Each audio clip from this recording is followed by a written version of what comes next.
Good evening, ladies and gentlemen. Welcome to the show tonight. And we have some special guests in the crowd. And I'd like to introduce, we all know Hasbro, but he's joining with us tonight. Hasbro, how are you doing tonight, sir?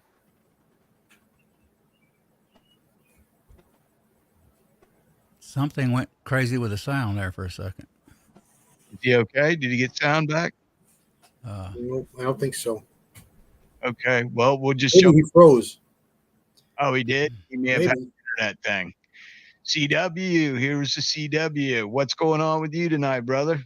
Oh, we got through our storm. It's still raining, but it wasn't too bad. We got some wind, little bit of lightning and thunder, but not too bad. So that's the big thing. Oh, okay. They were threatening possible tornadoes and everything, but Oh, wow. I think we made it by. It's pretty hard rain, but it's all right. That's good. Very good that you're making through without any kind of tornado and stuff like that with Yeah, we no don't property damage. Yeah, nobody just a needs good, yeah, nice wetting of the grass and the plants is good. It dropped 20 degrees. Wow. Yeah, it's mid 60s now. Wow. It was 77, 78 when I talked to you before. 81 in Georgia. Hot. That drops temperature quick. Wow, that's They amazing. said it was a cold front. That was what was going to cause the whole thing. That warm front hit the cold front. Hasbro said as soon as he went live, it dropped me. Trying again. So he'll be back. Okay. Man. So what's going on, AR? Hey, good to see you too. Just sitting around, man, waiting for your show. Okay. Hot here. Hot. Yeah. Max says 104 in Arizona. Wow. Yowza. Wow, that Thank could But be. goodness. it's a dry heat. Yeah. But yeah, I ain't been doing much of nothing today. After, that first stream, really. Yeah. Just hanging out. We're going to be talking weapon systems, AR-15, semi-automatic, full auto, the whole 9 yards tonight. I want to talk about that new rifle again too. I want to discuss a little bit about it. Or Oh, something it looks I'd like. heard. Got barbecue here. You want me to add him or you? Yeah, you want to go ahead? Hasbro's not connected. Can't add him again. All right. He may have to. Let's see. Now he's here. Okay, There's Andy. there he is. Hey, I'm back for a while anyway. Yeah. Good. As long as we got good connection, we'll just pray for the good Lord to bless us with a good connection. Your picture's better though, Hasbro, than it was. I'm last sorry? time. Your video's better this time. A little Well, bit better. good. It couldn't get much worse. I put a different Wi-Fi extender in the house, a lot better one, to get out to the shop. And then I'm still waiting on better service, but that may be a little bit. Yeah. Good evening, Mr. Barbecue. What is going on? Evening barbecue. Even the barbecue. That sounds pretty good about now. Yeah. Guns and barbecue. Nope. Yeah, He got his speaker off, but he's gone now anyway. Huh. Yeah, he might have lost connection too.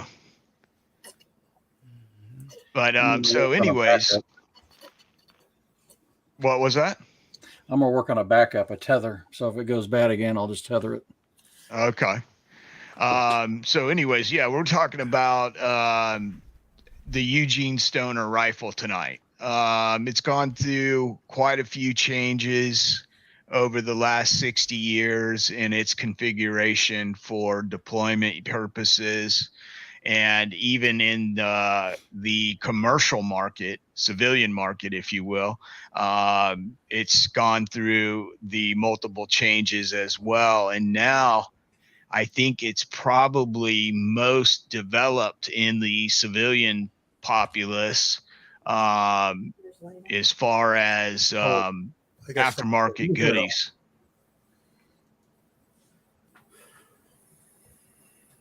Evening Barbecue's back. Hey, how's it going? Hey, There he brother. is. Good here, man. How you doing? Busy. Busy. Yeah, just been running around doing a bunch of stuff around here, taking care of the kids. Just been really busy. Well, I'm glad you have time to join us for a little bit. That's what I'm hoping to do. Unless a disaster happens.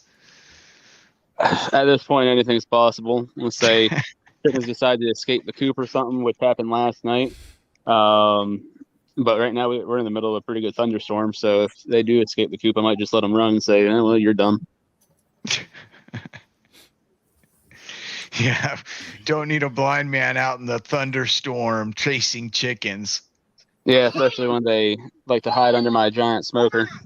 Yeah. And we don't need a blind man out mowing in the rain either, right? That's right.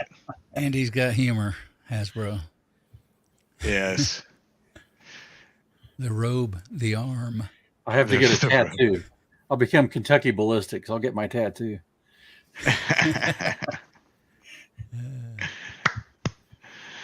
So tonight we're talking about Eugene Stoner and his precious creation, the Armor Light 15, aka AR-15, later patented by Colt in the early 80s, and later patent the M4 as well, its configuration. Which I believe the patent on the M4, if I remember correctly, is coming up. I think it's coming up in the next little bit, but I'm not sure to that, so don't hold me to that. But I think if I remember hearing correctly, that patent is about to expire. So, but basically what we're talking about is reloading for these platforms. And now if you're running an SBR with a 14.5-inch barrel and you've got an M4 clone with a semi-automatic system, or if you're running an M16 that you bought in 86 or older, basically you're talking the same blueprint. We're talking pressure levels. And basically we're talking for 5.56, 223 Remington. And different powders you can use for it, such as CFE 223, Varget. What is it that you like to use, AR? Right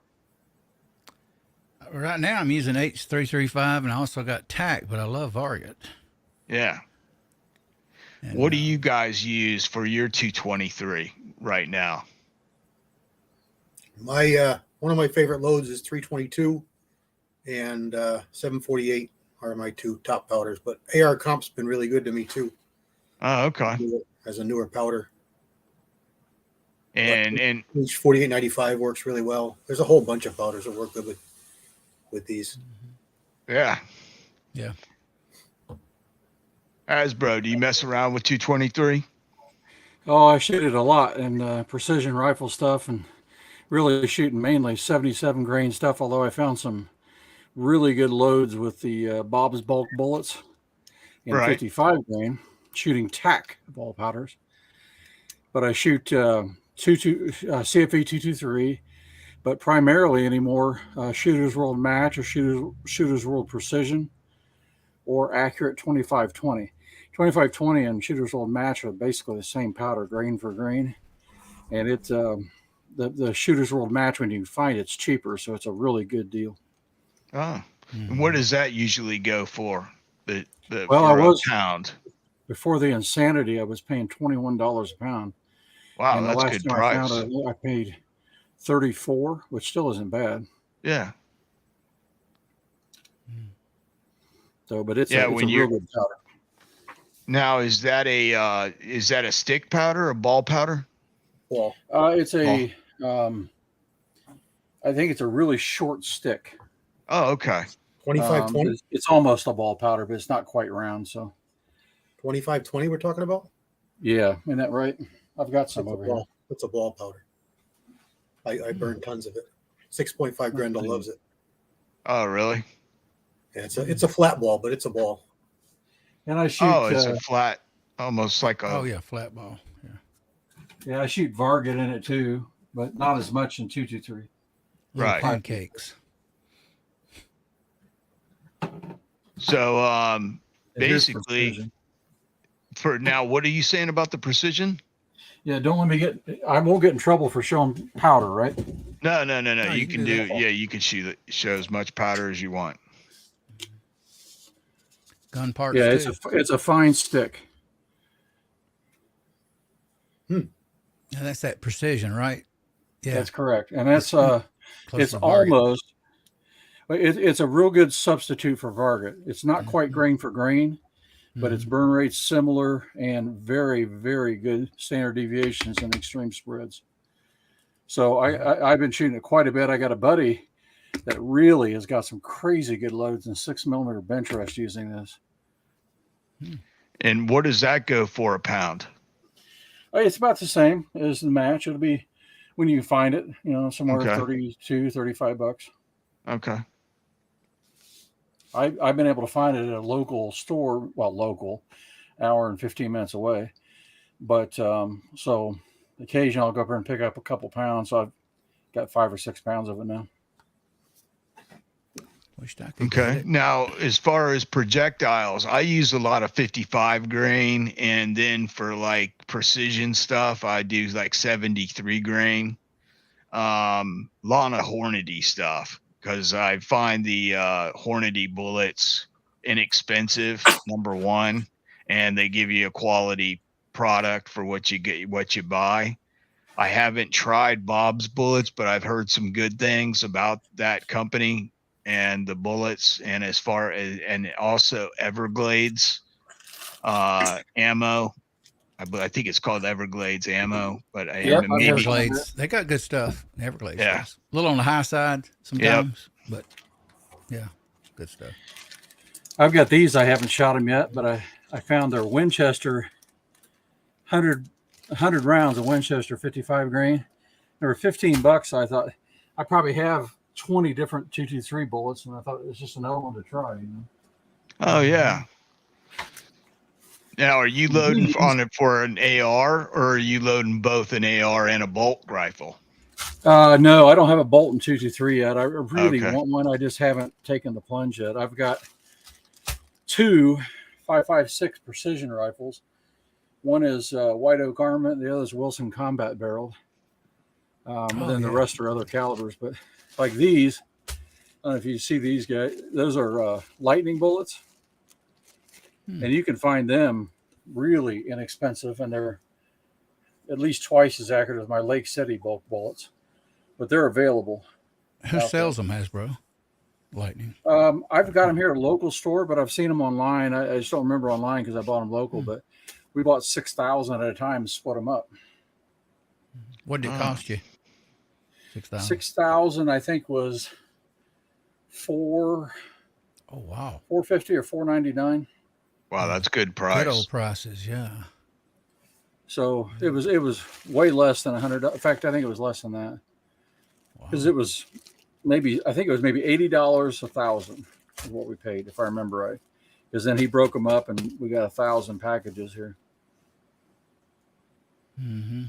But my favorite, I don't know you guys, but for just because I really like to, I get kind of anal retentive when I go get shooting targets, Right. And so 77 grains here, Match Kings is like, that's just a magic bullet for a 1 and 7 or 1 and 8 twist.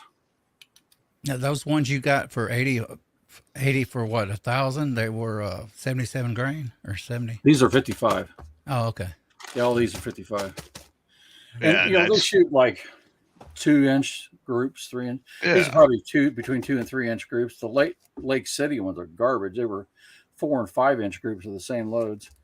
And the Yeah. Bob's bulk bullet, I got below a 1/2 inch with a 55 grain bulk bullet. And it's like, holy cow, it's cheap and I love it. Yeah. And what is your preferable load behind that? You're gonna quote me on that. I'm gonna have to look it up. I got a book here. Tell me. I Oh, think it's it's like fine. Check data. 22, 23 Grain sounds right, but I'll have to look. We can answer that, Hobo. Hornady. Yeah, there is some manuals that have both service rifle data. Hornady definitely does. I don't know the others. Echo might know that the rest of that answer. Yeah, actually, Sierra I'm glad might. you asked that because I have quite a few manuals that have service data in it. A couple of the best is the new Blow Me Up AR. My Hornady 9 and 10 has got it. NATO and service rifle, I think. Both. Hold on. Yeah. There we go. Upside right, down. this is- Backside Echo. Yeah. Turn around. No, the other side. Other There side. you go. Oh. All right. So I got it. I'm blind as a bat. But, anyways, right here, this is the latest edition of Hornady's manual. This has service rifle and has 5.56 NATO so that you can load. Service rifle gives you pressures to work in a semi-automatic loading rifle. And the 5.56 duplicates the 62,000 psi max pressure loads. And another good manual to have on the AR-15 is the Lyman. And if you look at this one, I've seen that one, but I don't own it. Yeah. yeah, this one reloading for the AR, and it's basically does a lot of cartridges that the AR has. I believe there's blackout in this. I believe it even has some of the 6.5 Grindel and some other stuff. But it's, yeah, what is it? Any of the 45s, the SOCOM or the Bushmaster? Let me see real quick. Now that you're asking that, let me flip on a real light so I can see. Yeah, and if you don't mind Hornady bullets, check out the 9, 10, and 11. They should have all that NATO data that you need. If you don't have that, Mike, I can send you a pic. Look at lead bullet out of a Faxon barrel. I got a Faxon barrel, lead bullet junkie. It's interesting to know about 35. Yeah, I've had good luck so far. The only Faxon barrel I have is in my 300 Blackout. But I didn't have good luck with one of their bolts.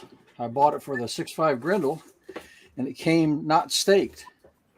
And it kind of like, I could have staked it myself, but they advertise, hey, it's one of the things they advertise they do. Sometimes that stuff slips, boy, unfortunately. If the actual process is done correctly if the process is done correctly with the right thread locker and done to the right inch pounds, which is 56 inch pounds, it stretches the threads enough to where you don't need to stake them. Young Manufacturing, he's been doing them since 1991 and does not stake his carrier keys, and has never had one loosen, and he builds weapons for the Defense Department in full auto. So I live and die by his bolt carrier groups. Okay, it's got almost everything, but it doesn't look like it has. It's got 204 Remington, or 223 Remington. It's got, let's see, I know it's got 204 as well. Yeah, here we go. 204 Ruger. It's got 223 Remington. It's got, okay, and then it goes into 5.56 NATO. Mm-hmm. And it goes into 6.5 Grindel. And there's a few pages on that. 6.8 Remington SPC. It does 300 AAC Blackout and 30 caliber Remington AR. Mm-hmm. There's a few pages of that actually, which gives you quite a lot of selection for bullets. 308 Winchesters, its next jump to the large platform. So we're going from AR-15 to AR-10 or LR-308, SR-25. And then it goes to 7.62 by 39 for the un-American guys that like to run a Russian cartridge in their American-built rifle. And then I'm just picking at you guys. That's all. And then it's got 9mm Luger in here for. Oh, hold on now. I must have been a little slow to the get-go here. All right, so it does 9mm Luger. There's 3 pages of that. Then it does 450 Bushmaster. Okay. And it does 458 SOCOM as well. Bernie got a question, and yes, it's a good ammo, Black Hills. It's a Sierra Match King. And last Black but not Hills. least, 50 Beowulf. Alexander Arms 50 Beowulf. So this book covers a little bit of everything. So if you guys are interested, it's a good read as well. Ooh, I sat on a Hornady manual, and I don't recommend anyone do that. I was like, what's going on here? That's not a normal feeling. I'm like, oh, my cat's crying. She brought in her Black toys. Hills, good ammo. That's that one. And that's this one. Chris Winsett join us. Good to see you, Chris. Dale Pogue. Bernie, Michael, Hobo, CW over here. And a panel. Who else? Yeah, you want to say hello to the chat and see if there's any questions or anything, AR, brother? I've already got 2. Oh, you've been doing it? I answered one while you were doing that. Oh, okay. So, yeah, well, once you've completed it, I did. We got Hasbro back. Hang on. Okay. Yeah, I had to go to my backup to my backup. Not a problem, brother. We know sometimes internet can be funky. No, it's just that all I have is AT&T DSL here, and it just stinks. But Elon's going to be my guy, I hope. Yes, I'm waiting to see about this satellite thing too, because I hear in the rural areas that is really going to give you guys an ability to get quality internet. You know, the thing is, I'm really close to a pretty good sized town, and a quarter mile away from a large subdivision that has latest fiber, and they won't run it a quarter of a mile. So Wow. when we were cut off, Echo, you asked me how many grains. Yes. In the 77 grain stuff, I was shooting 22.6. That's like magic with this stuff. So a 77 grain Hornady projectile, is that what you're shooting, or is that a 77 grain Sierra Match King? match? Okay, you're shooting a Match King, and Yeah. you're putting 22? 22.6.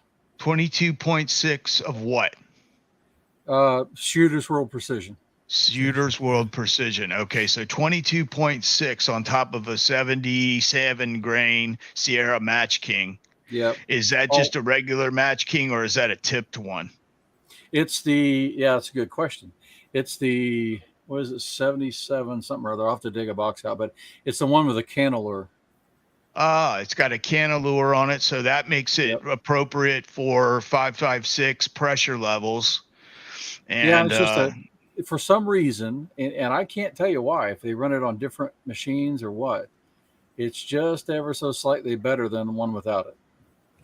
And it's always a good idea if you're going to be firing hot and heavy to have it crimped into that slightly anyway. But I generally just, I use a Lee Factory crimp die, but barely touch it, Oh, really? Yeah. Just because if I was doing it through a bolt gun, I don't use the At all. crimp die. Yeah. Yeah. I like my AR-15s to have a medium heavy. Usually what I tell people is when they're asking me, I tell them, well, you could judge it yourself by just looking at the case and the canalure. When the canalure straight lines start to get wavy, you know that you're starting to impress on the canalure. Right. But what I've found to be almost like the magic setting, especially if you're using range pickup brass that you haven't, if you haven't annealed it, because sometimes I'll just grab a ton of that stuff, and if it looks bad, like it's not taking the it's not setting back the amount of thousandths of an inch that I need, I will anneal that cartridge case, or I'll just throw it in the recycle bucket. But what I like to do is I like to bump a ball back about 3 to 4 thousandths on the shoulder, and that way they'll function in all my AR-15s. And also the bullets, when I crimp them, I like to run the factory crimp die all the way down until it touches the shell holder, and then I'll mark the 12 o'clock position, and I'll turn that a half turn to 6 o'clock, and that's what I use is that half turn and bump it, and that usually gives you just enough crimp to keep that bullet from jumping forward and jamming up your magazine. Yeah, I've been on that particular bullet, right? And this is in my White Oak Armament barrel and my Wilson Combat. I try to shoot the same loads when I can. And on the Wilson Combat, I got to 0.433 inches. And on the White Oak Armament, I got to 0.38. And I think the difference is just me on that day. Oh, but it's yeah. all Lake City, 18, 1 or 2X brass. I try to keep pretty good track on these because that's a really high pressure load right there. It's going right at 2,720 feet per second. So pretty hot. And that is moving for that heavy weight of bullet. James Pollard said he's cut his groups in half by using a Lee factory crimp. Oh, yeah, that's good. That's good to know. And it's like it's basically not quite, but real close to the Mark 262 Mod 1 load. And I've run it up there, but I just don't like staying there all the time. But I can get a little better, or just as good at accuracy at a little bit lower pressures. Oh, okay. And how are your primer pockets looking at that pressure level? I've not got loose primer pockets yet, and this is 6 times through at those pressures on this brass. Wow, cool. And then it's CCI. It's CCI 41 primers too, so they're military heavier primers, Lake City brass. Lake City brass, Dave. It's tough stuff. Yeah. Check his mic out, guys. He got him a new mic. If I did the CCI 400s, I probably was still cratering the normal rifle primers. What? Oh, okay. So you're using, because they got the heavier cup on them. Yeah, right. Exactly. Yeah. And that is something we can bring up real quick. How do they mic out though? When you mic them? What do you mean? Over a standard primer. Thickness wise? I don't know. That's a good question, AR. I'm sorry. That is a good question. That is a good question. Compared to the standard external are identical. Small rifle. Yeah. I was thinking they were almost identical. They are. Yeah. Just the cup thickness is thicker. Yeah. Okay. And they could have different priming, different amount of priming in it too. Yeah. Probably a little hotter priming compound is what I've been told. When you seat them too, you can feel the difference. They seat tighter, and I don't think the ODs are different. I think it's just thicker metal, Yeah. It doesn't flex as much.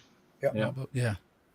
And the reason for that is what I was getting at is when you're loading for AK-47s, AR-15s, your AKMs, your SKSs, all these rifles use free floating firing pin systems. And meaning when you chamber a round, you'll notice that if you eject that exact round and look at the primer, it'll have a small nick in it where from the centrifugal force of the bolt, or I guess it would be lateral force of the bolt coming forward and coming to a dead stop causes the firing pin to hit on top of the because it's free, doesn't have a safety in it. It hits, or a spring, it hits on top of that primer and puts a small dent in it. And the CCI number 41s, and they also make one for 308. What number are those, CW? The for the 308, are they 30 34. something? 34, yeah. The 34s for the 308 cartridge are 7.62 by 51, and basically it does the same thing for the AR-10 type of deal. And the Ruger rifles that shoot not the Ruger, but the I guess it's Springfield now. Yeah, Springfield. The M14, which is the M1A1, I believe is the civilian model of that. But yeah, the whole thing is they thicken up the cup of the primer to prevent an accidental slam fire, so that when you're loading the weapon, it doesn't slam fire on you, and it gives you a little bit more safety. But you'll notice that a lot of guys that have tried to use the 41s in handguns have had issues with handguns not being able to pop the primers, because the hammers and the strikers inside handguns are not designed to punch through a cup as thick as what's on a 41 or a 34. So just keep that in mind if you ever go to try to use the 41s. I think Chris from the 740 did a thing where he loaded up and shot various different pistols with 41s, and he got one or two to go off, and the rest of them were all failure to fire. And so I want to recognize a couple of guys. Got roll call 219 in here. D-Dub D37. Welcome back, D-Dub. Good to see you. MS B9021. Thanks for dropping in. So what we're going to do, did we lose barbecue? Yeah, he ain't come back this time. See, there's internet. Oh, man. Roll call 219. Nice to see you in the house, sir.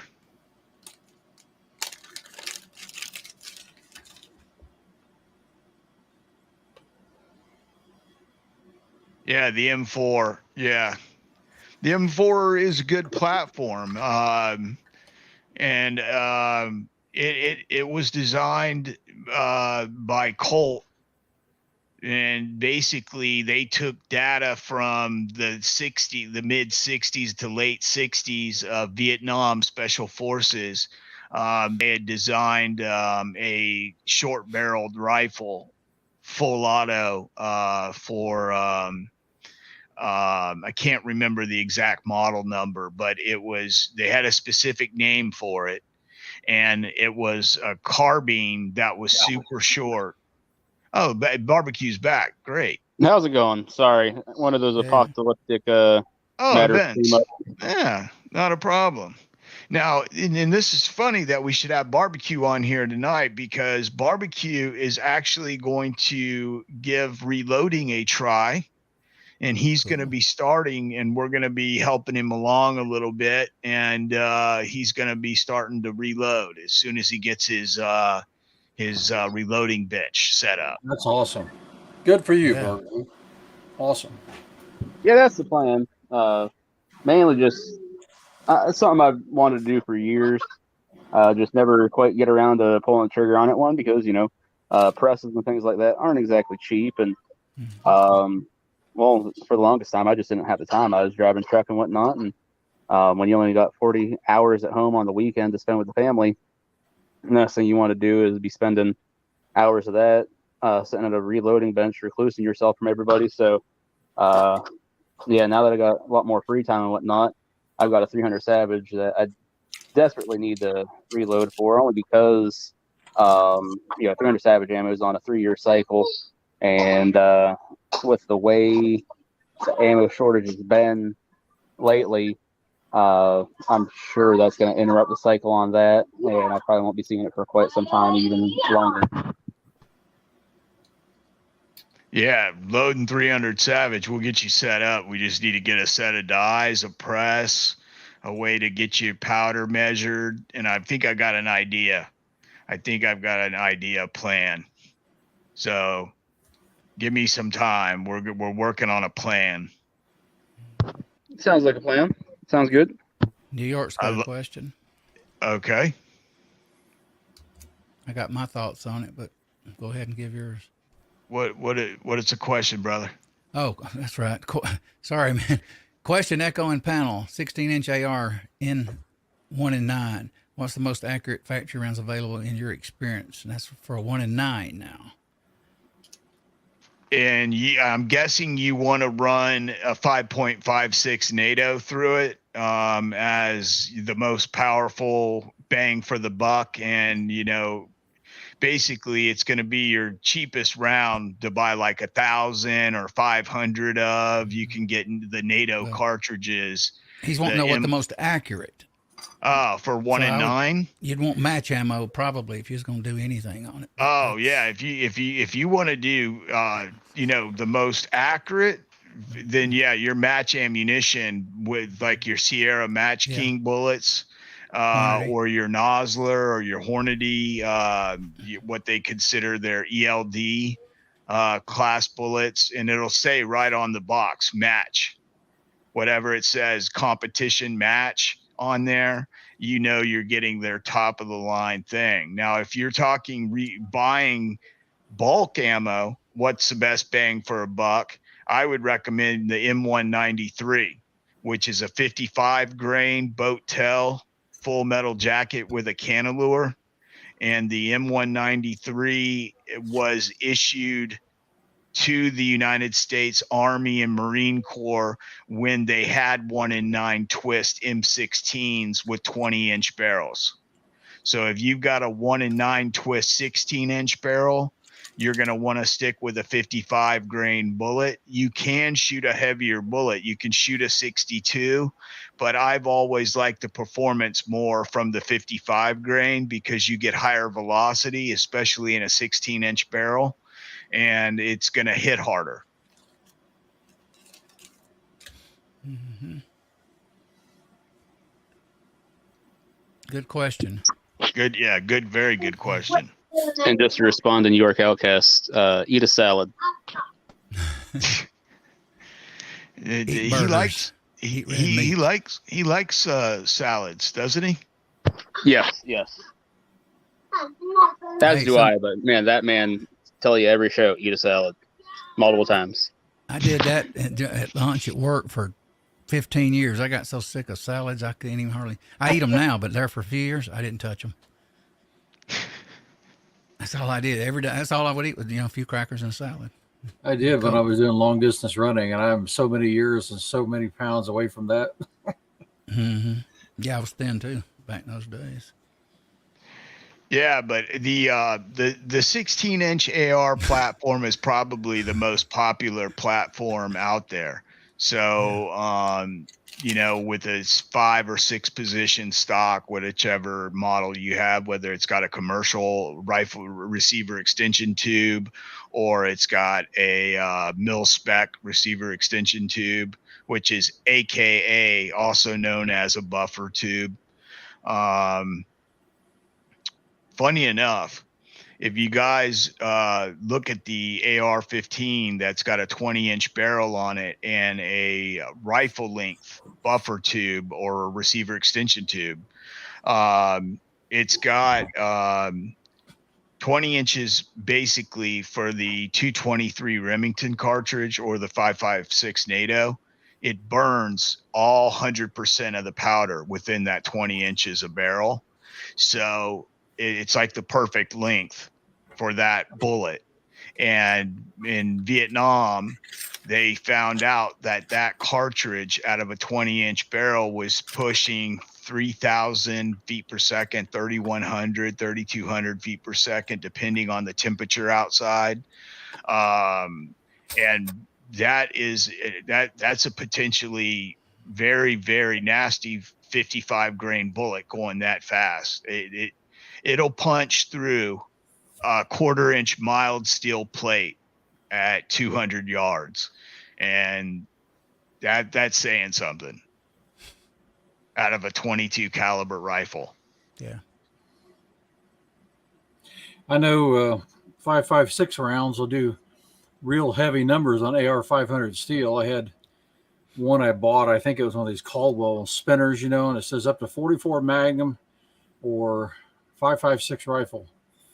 I had a friend's son shoot it with my 5.56 at 50 yards and went straight through it. 3/8 inch steel. I mean, straight through it. I'm thinking I got ripped off on steel. Yeah. Probably did. It's probably not what it's. Yeah, that is. Yeah, no AR 500. That was something they stenciled AR 500 on there. It's like, cha-ching, it was all gone. Yeah. And you're like, why didn't it spin? And I'm like, well, that's because it went right straight on through it. And like, oh, that's funny. That's, I put these out a while ago and I got knocked off there. I don't know if you guys can see those or not. If I get it to focus. There we go. 77 grain. You see that? Yeah. Oh, yeah. Bullets. Yeah, by like Burger everything, you pay twice as much as you should, but I'm going to see if those shoot any better than the 77 grain Sierra Match Kings. Burger makes a good bullet. If they do, I'm really ticked off though, because I have a lot of 77 grain Sierra Match Kings. But I thought, I found a box, and then these times, buy it when you can get it, right? So, Yeah. New York's got a question. What's your opinion on Stag AR's panel? Any experience with them? Huh. Stag AR's panel. No, Restate panel. that. Restate that. I New think York it just for should us. be a comma after Stag ARs. That's all. Yeah. Yes, the panel, Stag AR. Yeah. Okay. Oh, Yeah. yeah, I panel. got you. comma Yeah. panel. Okay, he wants Yeah, to so- know it from everyone. So who wants to go first on this? I'll go. They're don't good have one. guns. They're pretty good guns. Yeah, Stag and- builds a quality mil spec AR. Mil spec. I would say they were just as high quality as FN or Colt, without the price tag being quite as high. Stag has hurt Colt over the last few years because they're offering civilian model guns when Colt stopped making guns for the civilian departments and stuff. So instead of getting Colt ARs, all they could get were LMTs with Lewis Machine and Tool, which makes a excellent AR-15, but they're very expensive. So they ended up going with a lot of departments with Stag arms, and they're really a good built gun. Weren't they the Echo, the first one to actually leap in and market the left-handed version back years ago? Remember all the commercials? Yeah. They Oh, marketed. yeah. Nobody else marketed it. Yeah. They did. Yeah, I think you're right. I think they were the first lefty AR that made one that fired off the left side. I think you're right. New York's got one. He says, "Yeah, you good with that gun?" On the Stag several years ago, when I first got into serious reloading, I bought a DPMS Panther. And in fact, on the White Oak Armament barreled one, that's still the lower that's on it. I basically sold or gave away the rest of it, the upper and the barrel. But at the same time, a buddy of mine bought a Stag, and so I'm loading for both of them. And that Stag outshot the Panther hands down. It was accuracy wise. It was for the money. I think he paid maybe $75 more than I did, and it was a lot better gun. And sometimes they just precision those lowers good or uppers, good at times in manufacturing. Yeah, but the basically the life of an AR-15 is basically your barrel extension, and your bolt and your carrier. Yeah. But your bolt really is everything to do with how the gun fires accurately or not. is how that bolt sits in on that round, and how it locks up, and how that barrel's harmonics are when firing it. If you get a quality barrel with a quality bolt in an AR-15, you can have cheaper after, you could have a handguard that's not free floating. You can have the regular military A3 sight post or A2, which one you have, and basically the commercial buffer tube and stuff like that, and not have an inferior weapon, because you've got the heart and guts of something that's really good. I've seen really high quality guns come off of the production floor by all manufacturers. Just, you have to get a good barrel, and you have to have a quality bolt made out of the steel that it's supposed to be made out of, tool steel. And if you get the right components and they're put together correctly, your weapon system is going to be that much more solid. Like, pretty much, if you ask me what AK to shoot, I'm going to say any one of them, as long as whoever built it followed somewhat of some kind of instruction. They're building those things out in the middle of the mountains and stuff. With an AR-15, assembly is everything with that rifle. And even though it is a Lego gun, there are things and steps that can be done when you're manufacturing and building it that will make it shoot a lot better than one just thrown together, following the directions. You can shim barrels. You can basically, you can lap barrels. You can do a lot of things with the gas systems now, and the buffer systems, and it's just it's just an open freeway, really, of what you are able to do with the AR-15, because, like I said, it's been in service for 60 years. It's the longest rifle ever to be in service with the United States military, and there's a reason for it. Eugene Stoner really outdid himself when he designed that weapon system. That was something I wanted to talk about, guys. That new rifle come out. I watched Grand Thumb the other day. He's pretty much in his video. guns. That was a good video. Yes, he's like me. He agrees with most of us. He thinks that gun's just not going to be a replacement. Not good. Yeah. It's going to serve a purpose. Yeah. And I think every weapon system that we bring into, and here's my thing, just to kind of not go in a goofy direction or anything, but I think we should have kept the M9, okay, and not spent all that money on a new handgun. That we don't fight wars with handguns. No, we don't. So the M9 did exactly what we needed it to do. As a backup weapon for a commanding lieutenant, or for a officer that's not in combat, or to carry. I think we should have saved those millions of dollars that we spent on that and put that into a weapon system for our military, and put the whole kit and caboodle in on a new weapon system. I think that this new M5, I think it's going to serve a purpose, but I do not think it will ever replace the M4. I just don't see it, or the M16. I just don't see it happening.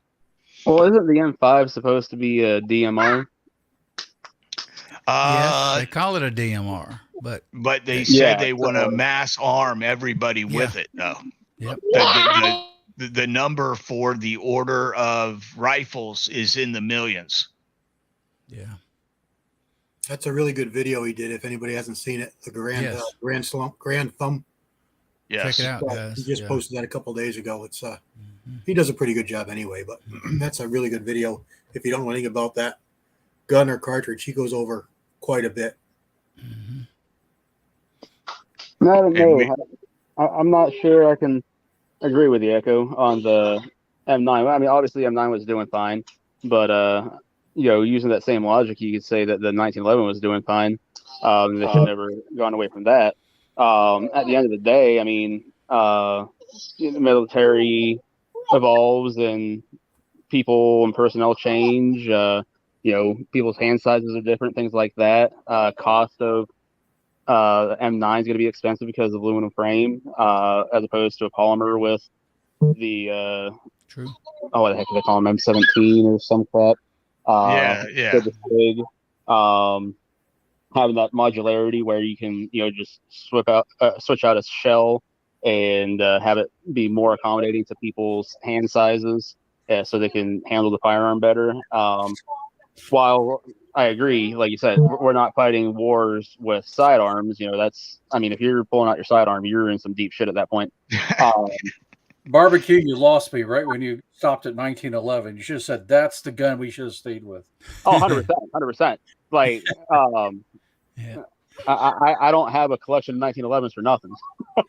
I was just out shooting mine last night. It's like, man, I haven't shot that in a while. I loved it. Oh, absolutely love my 1911s. They're so amazing. Yes, I am a 1911 guy too. I was the very first handgun I ever shot in 1977 with my dad and a bunch of Fresca cans, because that's what I was drinking, diet sodas, and his 1911 in the woods in 1977, and smell of gunpowder for the first time. That's a good thing. No, that sounds like a good memory. My first smell of gunpowder was black powder. I Oh, was 10 years old, and my dad had got into muzzleloaders, and he bought a really expensive custom 36 caliber squirrel rifle, and it's all engraved and inlaid. And so I was sitting there looking. He knew I just loved it at 10 years old, so he went out and bought me one of these kits, a New Orleans Ace, a little single shot, right, 45 caliber boot pistol, and the hammer on the top of it was your sight. And I had to shape the wood and all that stuff, and that smell of black powder, smell of sulfur in the morning really gets you going. My first one was shotgun shells. Oh, yeah. Mm-hmm. Pick them off the ground. yeah. And you know what? That when we started talking and I said the smell of gunpowder in 1977, that triggered that memory to where I remember him telling me, now, basically you're responsible for shooting the gun. So keep your finger off the trigger unless you want to shoot the weapon. So don't be putting your finger on the trigger. And I remember him like drilling that into my head. I was like, okay, so I don't put my finger anywhere near that trigger. And I was like, and now is this going to hurt? And he goes, God, I hope not, because if it does, that means your mother is going to be yelling at me later. And I go, and I was laughing. And no ear protection, no eye protection. 1977. I mean, we didn't even have helmets for our bicycles. We were like, get out there and get in the street. I remember that going off and watching that front sight and seeing the smoke afterwards and smelling that and just thinking, wow, look what I knocked that can clean off the fallen over tree stump that we were shooting cans off of. And I go ahead, brother. No, I was just going to say, Vanessa, I'm jealous. She's talking about the smell of C4 just after basic. Oh, yeah, some C4. The smell of C4. Or a case of dynamite. Yeah. What I like is from the movie Apocalypse Now, Apocalypse Now, where he goes, I love the smell of napalm in the morning. Yeah. The smell of gasoline. Yeah. Smell of victory. And he was so shot out. He had no shirt on. He had that that air cav hat on, and he was sitting there, and when the explosions would go off around him, everybody else would duck down, and he'd just keep talking, and didn't even phase him that like a mortar just went off like within 30 feet of him. And it was like that was like the prime part of that movie. That, and when Flight of the Valkyries and they come flying in and this is ba ba ba ba ba, that was just awesome. What Yeah, so happens- another comment there that Critter had. He said he's still looking for AR deflectors. Critter, I don't know if you can see this. This is a 6mm arc, but I sized it down from 6mm Grendel. And the 6mm Grendel, and I'm sure this will too. I built a gun, but I haven't shot it yet. Dents the mouth really bad. So beyond getting hit in the face with hot brass, it dents the mouth. There was a company called Deflecto Break, and I have them on pretty much all of my guns now, ARs. And it's just a little like a rubber-shaped wedge that goes on your brass deflector, and it'll stop all the case mouth dents. It makes them fall about 2 or 3 feet away from you, so you're not chasing them everywhere, and you won't get hit in the face either. So you might check out Deflecto Break. I'd heard of them, but I didn't remember the name or the who made them. Yeah, that's a good piece of information right there, because that is a product that everybody that reloads 223 and 300 black, you know, we are prone to get case mouth dents from the AR-15 platform because of the basically we've shortened the gas system up, which makes the cycling of the weapon a little bit more violent than the like if you shoot a 16-inch barreled carbine link gas system gun with the 6-position or 5-position adjustable stock, and you shoot a 20-inch barreled with a full-length rifle extension buffer tube, you will notice the rifle shoots a lot softer, and the bolt moving back and forth is a lot slower. It's so slow, in fact, you can hear the spring make a twang noise, and that's known as the M16 AR-15 twang that they've always talked about. And they even make a little rubber dampener now out of neoprene that you can put down in there to dampen that noise to keep your buffer spring from twanging. But Andy's got a good one. Just put the brass catcher on. I need to get one of those. Yeah, that's what I mentioned. That's what my comment you highlighted there was. Mario Mosen is with us. I run them both, by the way. You know, the brass Yeah, gas. it's still going to dent your brass, like Yeah. Asma was saying. You know, you still that deflector is still going to be a good thing, even with the brass catcher. Mhm. Yeah, I'm too old to go picking up brass 1,000 rounds a time. You know. Plus, those dents, they really work your necks. You know, they work hard in the necks. oh yeah, Yeah, it keeps you from getting hit in the face, though, like I don't- Andy says. I don't know if you guys be interested in seeing this stuff or not. I think I'd mentioned this on AR maybe when I was with you. This is a product from E3D. I have one for 2 different calibers. This is, I was trying to figure out which one's which, and I was taking some measurements and I figured that out, but it's black, 300 black. It's goldish brown for 300 hammer. I have no idea what the color means, but at least the black means black. But on but what you do is you basically slide a piece of brass in there. You get that up there. Yeah. And then you run the Harbor Freight chop saw on it. And then you just slide another one in. It clamps down on that thing. It's got a little detent, snaps in place, and you're ready Grabs to the rim. go. Yep. The rim Good reset. system. Good So, system. you know, it's like I don't have to do 300 blackout for a while, but I thought next time I do, I've got it. And same thing for 300 hammer. I've got 250 rounds or something, but you can make it out of 223 just the same. Mm-hmm. Do you have a hammer, Hasbro? I do. Yeah. Am I allowed to show just the upper? yeah, Yeah. you can go ahead and do it. All right, Just I'll lay it don't down cycle here. it. Just show I it. just Yeah. don't. Yeah, I won't do anything like that. It's not a firearm. This is not a firearm. It's This is just an upper, incomplete correct. part. There is nothing legally a firearm in this, but this is the one I just put together. Nice. And Wilson does a nice job. I've really been thinking about it. it's a Wilson Combat barrel in there. You probably can't hardly see it, but then Oh, yeah. an eBay flash hider. I have really good luck with these guys in the eBay flash hiders. Wow. And or excuse me, these are brakes. But anyway, we're gonna fire it. I haven't even loaded around for it. That's why I was getting stuff ready to load. I'll probably load tomorrow night and start putting something in these cases. I made up a bunch of cases with blackout brass, and just to see what it looked like and what it was going to be. And then I started talking with the guys over there. And the biggest reason I didn't jump on it right away was it's really not friendly with cast, and I'm really a cast bullet guy.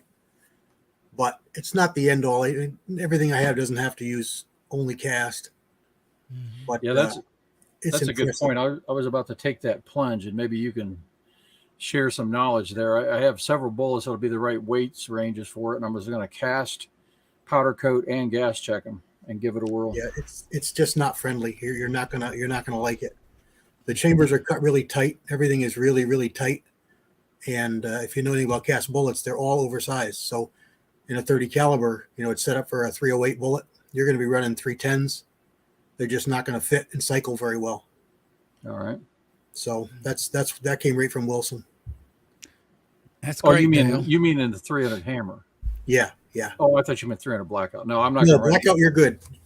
No, the hammer's made for supersonic stuff, and I don't think I'll throw lead down that barrel. It's too Yeah. expensive. Plus, it's got that funky, what is it, 1 in 5 twist or something. It's got It's 1 in actually higher 15. than that. I think it's 1 in 15. 13. I think. Yeah. It's a funky thread twist.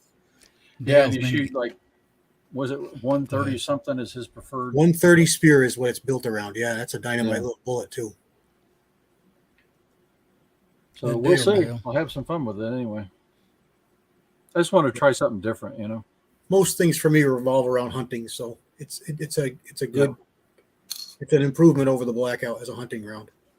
Mhm. There you I go. hope to take it hog hunting outside of Houston, and Blow you up, Echo. I've got a friend that's got some land out that way, and so that would be a Tac Star. good gun to drop them with. Yeah, let's see. Now, what is that? It's a bag. That's a brass catcher, and it's cool about it is it holds about 100 rounds, but it's got an adjustability on it. If you see here, this clip, this goes on to a clip, bolts down onto your top rail on your AR-15. Nice. Yeah, your pick rail, 1913 pick rail on top. And you can move this all the way how you want it to what position. And then the backside is wide open. So you can literally move it however you want it on the gun.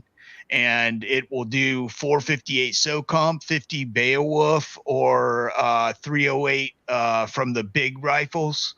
And you can order the little clip and just use the same bag and put on the little clip on all your rifles. So you can just put this on the side in your range bag, and all your rifles have a little mounted clip on there, and you just stick your bag on there. They still make them? Yeah, you can still get Yeah, I this need to right. get one. You can That get looks this heavier duty from than mine. Tac yeah, Star. they're real heavy duty. I recommend this brand, and I got it off of Amazon. Every So I time I got- go to my daughter's, my brass goes over in the grass, and I can't find it to save my life. on Yeah, 53. this stuff keeps it right there. And then at the end, when you're done shooting, you just take it loose and dump it into your bag or whatever you're carrying your brass home with. Mhm. But I wanted to Yeah. show everybody what I use for brass catching. So and that works on both the small AR-15 rifle and the large 308 LR 308 SR-25 rifle. I've got the Caldwell version of that thing, and now I got them on every AR but one now. And I'm just got to get another one. It's okay, but the first one I got, I had used the most on one bag, and you shoot enough brass, it gets hot, it'll melt the bag. Yeah, I was So, just going to say that. Yeah, some of the cheaper ones, the bag melts and sticks to your cases. Yeah, but in general, it's they're lasting pretty well. It's just that it's not as heavy duty. I think it's the one he showed. Yeah, the one you Tac- showed, Dave, looks like it won't do that. Tac Yeah, Star. I haven't. Yeah, I've shot hot 458 SOCOM pushing 36,000 psi, where it's breathing flames out the end, and those cartridges are coming out hot, and they're laying down inside there, and I fill it up, and it doesn't melt anything. Yeah, it's usually the first couple. Any mods feel like putting that TacStar link in? If anybody's interested. Yeah, we can do that. I know You know Andy who I Vanessa made is, CW's let me see if I can go and grab it real quick, and I'll put it in on my I phone. don't think, am I? I just don't feel Yeah. like moving. I made you one. He doesn't want to feel like moving. Hold on, let me Oh yeah, I am. I just sit here and talk. let me mute myself. And I I'll- miss 44 mag, Vanessa. Oh, do I miss it? Hey, I'd we're love going to to have start the another Marlin. controversial subject What's that? on an AR. This, I should own stock in them. I Oh, probably, that's a I good probably trigger, do they own say. stock in them by as many as I bought. Those are This great is my triggers. 6th one. Yep. You buy them on sale and you get them for a good price too. I'm gonna buy Yeah. one. They used to be $89 and then went up to $119. Now they're back to $99. Yeah. But this in an AR is just perfect. It's 4.5 pound total, but the first stage is 2.5 pounds, and the second stage when it breaks is 2. Perfect. And it's like, man, I love these things. Yeah, they're really good. No sponsorship yet. You know, you think after 6 they'd call me, but I recommend them all the time. They're great.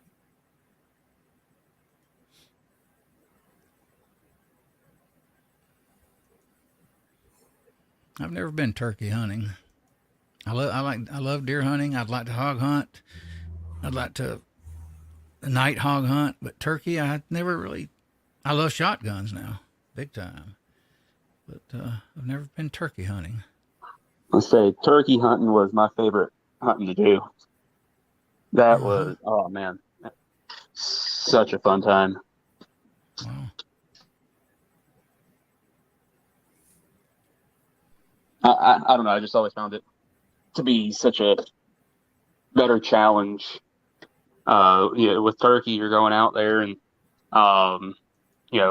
the hens will actually go to the tom. Unlike deer, you always have the bucks chasing the doe. So, especially when you're getting in later in the season, you got those toms henned up where he's got 4, 5, 6 hens walking around with him. He's got his harem. So to pull him off those hens, you got to make him think that you are a hot to trot hen, and he's got to have you. It's just such a challenge. It's an amazing time, and to go out there and sit down in the woods, and you're waiting for that first daylight to break, and you pull out the crow call or something to get like that good shock gobble, and you hit the crow call and you get that gobble. I mean, sometimes it don't work, and sometimes it's just a matter of pulling out one of your hen calls and doing that. But man, awesome. I probably like it if I went. you guys, Probably, definitely. I want a crossbow, Vanessa. I've been wanting one for years. Hey y'all, I pinned in the side chat the side chat. I pinned the link to Amazon for Awesome. that brass catcher. Let me go now. I gotta go. Yeah, Jerry, James, those are pretty good. I've used a few of them. I like them. They make good products. JP Yep. does. if you guys got about 2 minutes, I'll tell you what I think is a hilarious story about turkey hunting. So I'm living in Mississippi, Oxford, Mississippi, and some friends I met down there had a pretty good sized farm for that area. And I was friends with their son, and their parents are older in their mid 70s, something like that. But his husband and wife both went hunting all the time. And the rumor has it that she had always got the biggest deer. Like every year she got the biggest deer. Well, they decided to go turkey hunting. So he works for like 3 or 4 months on a turkey call, gets camouflage coating, gets a camouflage gun, because he has to get 2 guns because she's going with him, and does all this stuff. Well, down in this one part of the meadow where they were going to hunt, there was a trail that went between some bushes, like a long, sort of like a deer trail, right? And these turkeys would follow that every morning. And so he had this all planned out, and he'd been out there practice calling them in, before it was season. He goes out there and he gets all set up, and he tells Opal, his wife, "You stay here. I'm going to go up there and call the tom in."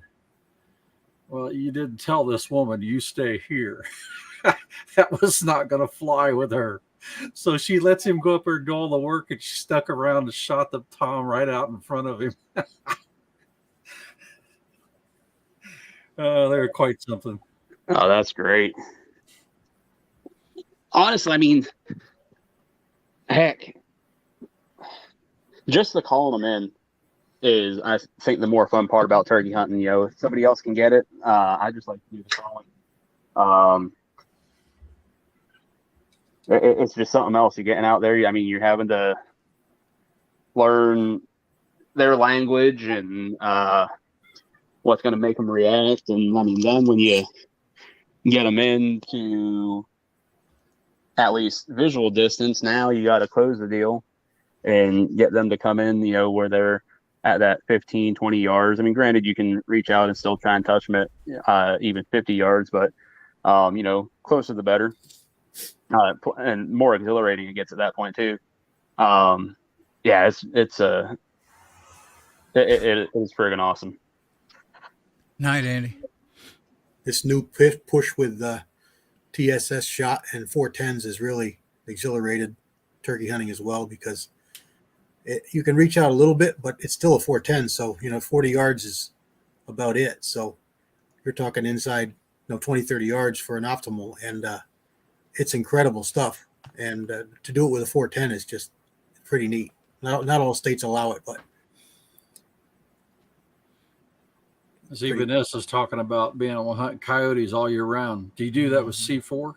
A lot of states you can do that, though. Sure. Yeah, we can shoot coyotes year round. They used to stop it for turkey season, but they lifted that a few years ago.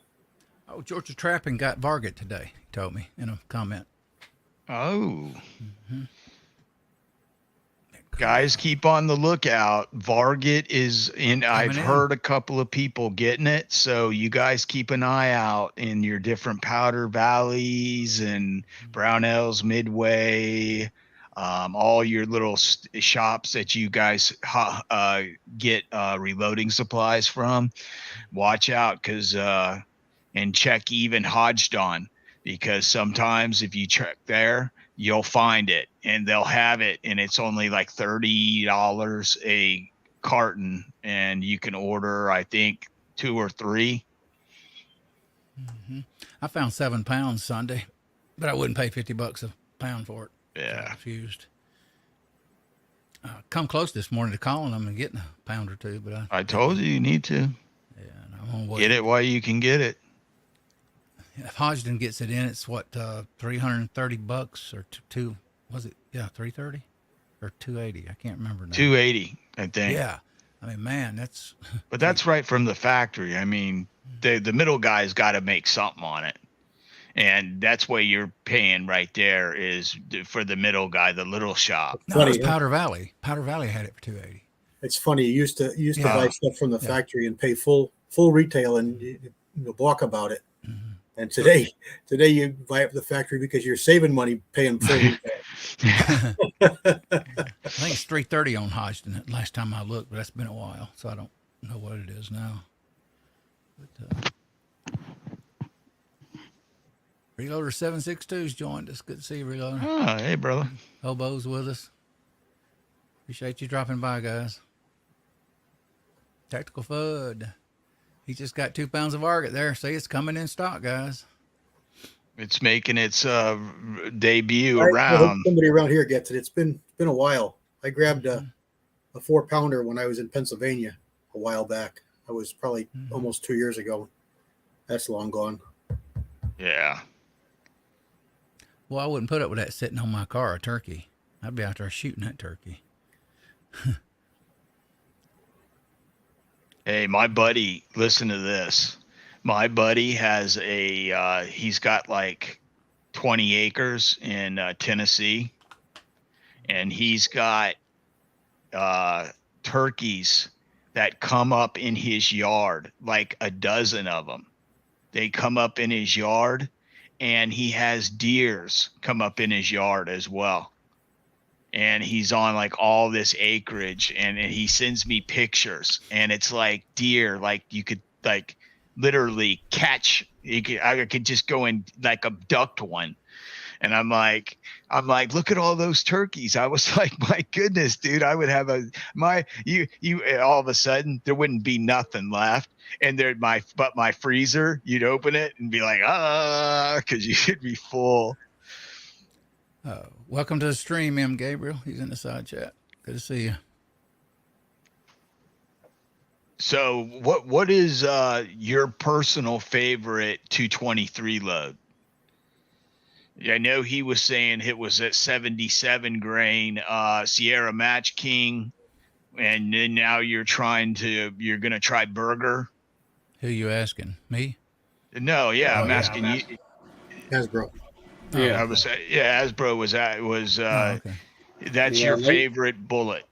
Lake City 18, Lake City brass. It doesn't matter. It's just as long as you're consistent. But I got some new, and so that's what I started with.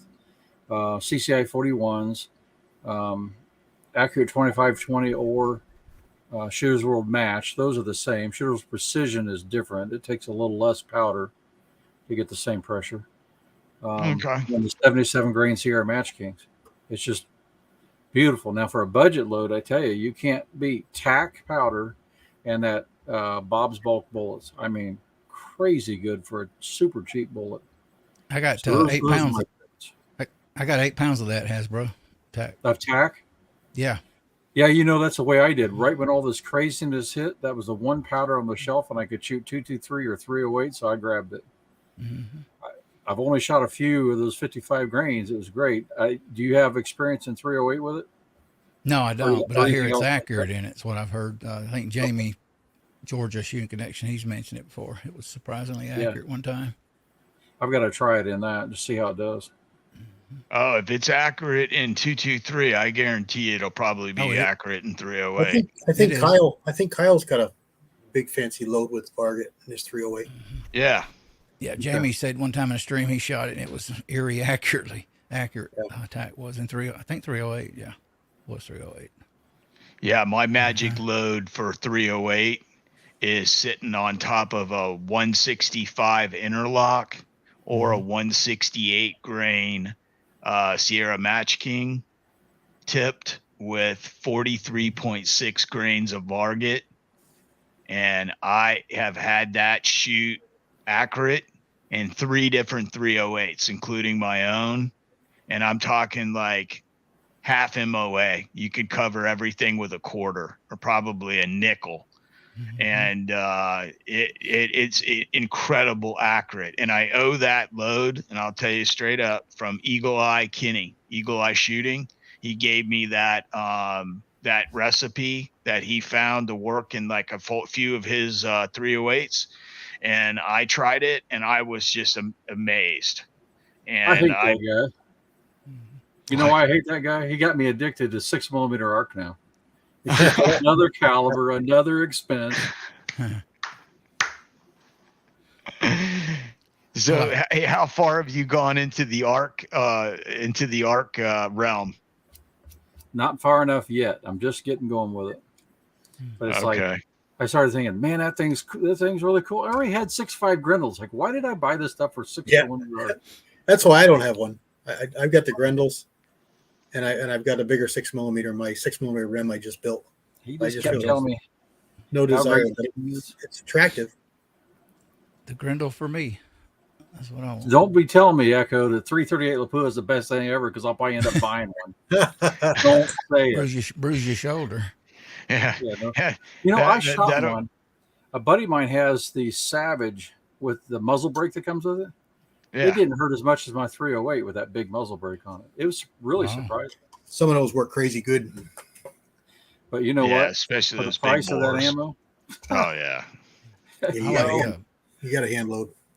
I like in 223. I like the 60 grain VMAX. I like the 62 grain Full Metal Jacket, and I do I like the soft point, spear point, 55 grain Hornady bullets, varmint type bullets.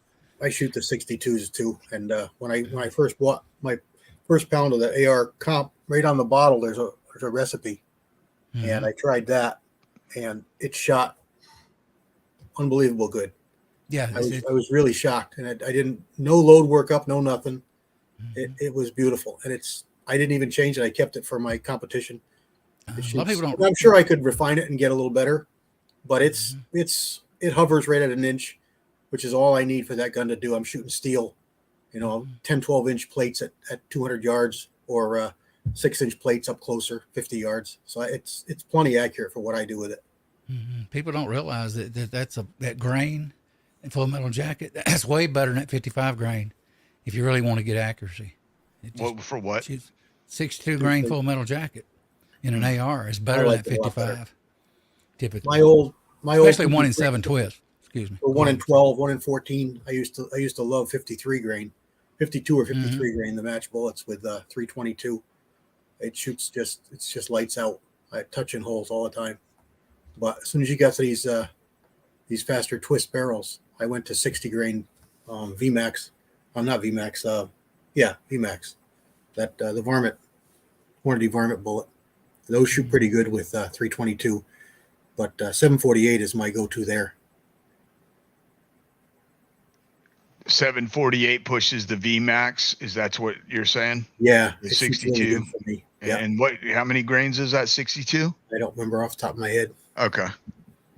The only VMAX comes in what, 62. 60 or 60? I thought it was 60 grain of VMAX. Don't they I have think it both? is. Might be. Yeah, I think it is 60. Mhm. 62 is the Full Metal Jackets. Yeah. Yeah. Hornady makes a 62 that's only available, I believe, Graphs, I believe, is the only place that carries it. But you can get a 62 grain Hornady game bullet. A few years ago, I got 500 of the SS 109 62s, the steel cores. Mhm. And so I loaded them up, but I haven't shot them at all. See how they do. But I don't know if they're Would you accurate or buy not. them from where they take them down? They were they weren't pull downs, but they were military. I got them Widener's, I think is where I got them. Oh, okay. I bought before COVID at Midway USA. I got 400 something with a box, Israeli, for $125 free shipping of penetrators, That's pretty green good. tip. Well, I mean, I wished I'd bought two when I look back on it, but I didn't.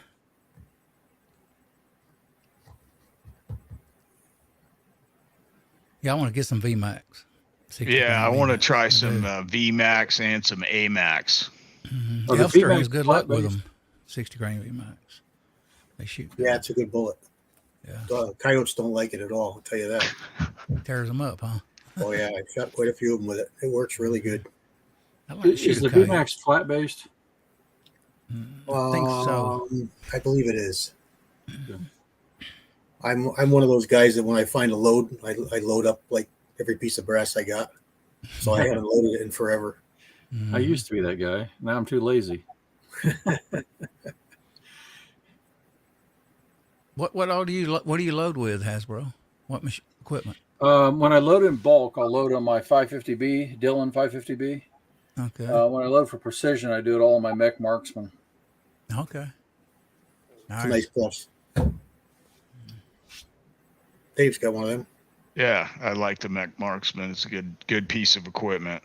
I was shooting Me- F class for a long time, shooting a Remington 705R in FTR class, and you start chasing a lot of rabbits when you shoot F class, and one of them was run out, and it's meaningful, maybe not as much as others, but that mech, after reading some good reviews, I got it, and on my 308 anyway, I get less than 1,000 of an inch total run out. Yeah. Yeah, Great. it's really impressive. Really impressive numbers. Quest joined us in the side. It's that Ah. floating, the way they sort of float to align themselves going up. It really works. Mm-hmm. Yeah, I don't like it, but it does work. Yeah. It just doesn't seem like it's precision. I'd rather have it perfect, but I guess it's not realistic. The ram is What? amazingly smooth. Yeah, Forster floats, and it Quest, if you want to come on with us, brother, if you just finished up and you're wanting to come on, come on. send you a link in a few seconds. I think he's already got one, Oh, okay. but you can send him another one. case he, I don't know if he just got home from work, is all nasty and doesn't want to get on camera. You can leave your little You can do this for you. Yeah, you can do the avatar. Yeah, the arm. Yeah, the arm. With that hand. There's a detailer online. They call him the hands, because he's always talking and hey. Oh, using his hands to talk with. Yeah. It's all he focuses right down on his hands while he's standing, and why I don't know. He just does. But we do talk with our hands. People don't realize. Yeah. That. Body expression is form of communication. We also talk different when we're standing and walking, or moving around, than we do sitting. Yeah. We're more expressive. So You know how sometimes you'll come across, and it's happened to every one of us. You've come across someone who does not speak your language, but yet through hand gestures, you kind of figure out what they're asking you for, like a bathroom or something like that. They're like pointing up on the wall, like looking for you. Yeah. So we do it too, even nowadays. We just don't realize we're doing it. I used to work in an automotive shop, and we had back in the 1987, we had a lot of some Asians that come in there could not speak English, and I would nod. They'd go, which what I thought would be oil, and I'd go, you want? They could hear me, understand me. I go, oil change, or I'd shake my head yes. And mechanics come up and say, "You understand what they're saying?" I said, "Actually, no," but I said I'm able to say things, and they nod their head yes. Like, you want tires? You want an oil change? Because oil change's the easiest. And I go, oil change? Yeah. Anything else? No. Okay. Thank you. They didn't have to speak English. Yeah. Communicate with them all day. Very. And most people are like most Americans and most other people from other countries. You can understand what they're saying, especially if you've been around them for a little bit. Their personalities, you kind of pick up on their way they express themselves, and we do it vocally and physically with our body language. And people, you can learn to read that. And the guys that do it really well are salesmen. And I was a salesman. But I had a lot more experience over the years in other areas that's similar. I don't know if you guys can see this. But when I was telling you about that back marks, and this is the Sinclair concentricity gauge. Yeah, we got the same one. Grizzly indicator on it is a 10,000th of an inch, and it breaks 10,000th of an inch up 10 more times, and it just drives you nuts. But you'll see, it'll stay right there within 1/10,000th of an inch total. Oh wow, that's got a different gauge on it than mine does. Yeah, I bought this one. I bought the gauge, the Sinclair, without the gauge. You can buy them either way. A Grizzly to put on it. Oh, to make it even more accurate. Yeah, but I'm not sure. The one that comes with it are only 1,000th. It's a finer range. That's all. Yeah, it just drives you nuts, is what it does. But it's cool. But this is a Peterson 6.5 Grendel or a 6.5 Creedmoor brass, and it's really, really accurate. Yeah, good brass. Yeah, real good brass. Good brass. Yeah. Yep. Hasbro's got it going on over there. Yeah, he's got the setup. Yeah, I got too many anal retentive hours trying to shoot F-class and think I can do it. Yeah. Well, everybody tries. Some people succeed and are outstanding at it, and some people have fun. And I mean, it's all about what you want to do. As long as you're having fun, who cares? Well, I did okay. My problem was time. I just didn't have the time to dedicate to it, and you really have to. Oh, yes. But what I did end up with was some rifles that will basically allow me to win any local club contest. It's like the Remington 705R. Technically, it's an FTR gun. Technically meets the local club's hunting class rules, and there's a contest every year for that. So that's kind of fun. When you're shooting, 0.3 MOA, it's like any screw up, it's all on you. We haven't seen you in a long time, Quest. You ought to come on, man. He maybe just got off work, like you said, Echo. So. He's Yeah. still driving. He's still driving home. Yeah. Oh, okay. Oh, he is. Hey, throw that phone on the dash. I don't want to get him in an accident. Some in a guys like company doing truck. that, boy, going live in their car. I don't think I would in a car. but Yeah, you might look, you get hit by something. That's true. PNW is with us, Woods.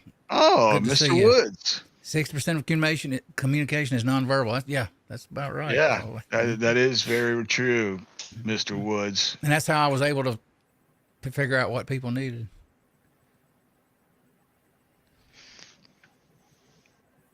Let's see, New York. What's he got saying here? Can you explain shooting 223 lead rounds, and at what point can't you actually? I know most are full metal jacket, but some might just cast for fun.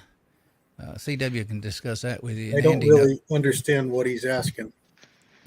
Yeah, you can use lead. You have to use. See, this is quoting from CW.